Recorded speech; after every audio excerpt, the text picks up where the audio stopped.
Je me rappelle dans ma classe à l'école de médecine, nous étions 34. Mais actuellement, il n'y a que 9 qui restent dans le pays en train d'exercer.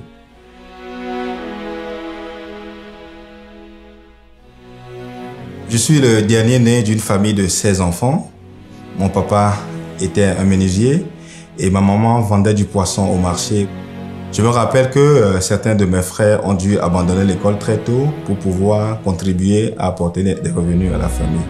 J'ai imaginé que si je devenais un docteur, j'aurais quand même la possibilité de pouvoir voyager à l'étranger et de m'installer à l'étranger. C'était la voie pour pouvoir sortir du système qui n'offrait pas assez de chance. En 2010, Mercyship est venu au Togo pour une mission de 10 mois. Et j'ai été sélectionné pour participer à un programme de formation en chirurgie de la cataracte.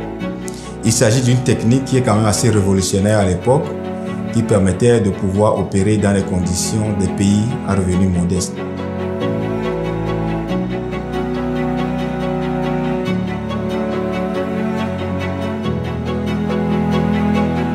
Vous imaginez que dans ces conditions, mes capacités chirurgicales ne peuvent que s'améliorer.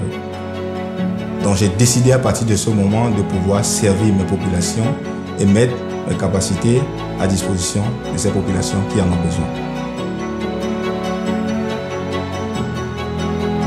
J'avoue quand même que les débuts n'ont pas été du tout faciles après la prise de cette décision de rester au pays. On avait les mêmes conditions de travail qui ne nous permettaient pas d'exercer avec facilité. Et la formation se faisait dans des conditions où les risques de complications étaient quand même assez élevés. Et ma femme n'y croyait pas du tout. J'ai demandé à mon mari qu'est-ce qu'il espère en restant au Togo. Est-ce qu'il a pensé à notre avenir? Est-ce qu'il a pensé à l'avenir des enfants? À partir de ce moment, je me suis dit, bon, c'est impossible. Et j'étais prêt de rejoindre l'idée initiale qui était de partir. Mais en 2012, Mercyship est revenu encore au Togo. Et à partir de ce moment, je crois que tout a changé.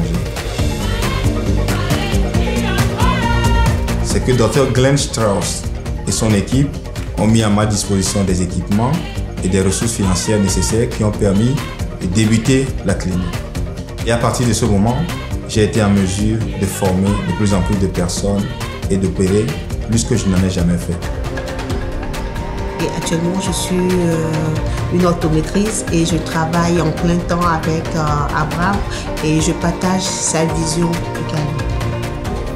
Sur les 10 dernières années, j'ai eu quand même à opérer plus de 15 000 cataractes, à former plus de 35 chirurgiens et aussi à monter une ONG qui permet aujourd'hui de pouvoir offrir les soins chirurgicaux gratuits aux personnes les plus démunies. Jusque-là, je pense que je me suis lancé sur la voie et on a commencé par avoir quelques résultats. Mais je me suis également dit, on peut faire encore mieux. Sur les 3 prochaines années, nous ambitionnons de former environ 18 chirurgiens ophtalmologistes vraiment assez réputés. Et le modèle sur lequel nous allons les former va être un modèle qui leur permet également de pouvoir former d'autres personnes. Et nous espérons par ce programme pouvoir apporter un supplément de 4000 opérations de la cataracte. Actuellement, je serai peut-être un chirurgien comme beaucoup d'autres de mes collègues qui ont décidé d'immigrer en Occident. Mais la décision de pouvoir croire à mon pays et de nourrir un rêve pour le Togo m'a permis de faire ce que je suis en train de faire actuellement. Et ceci n'est que le début.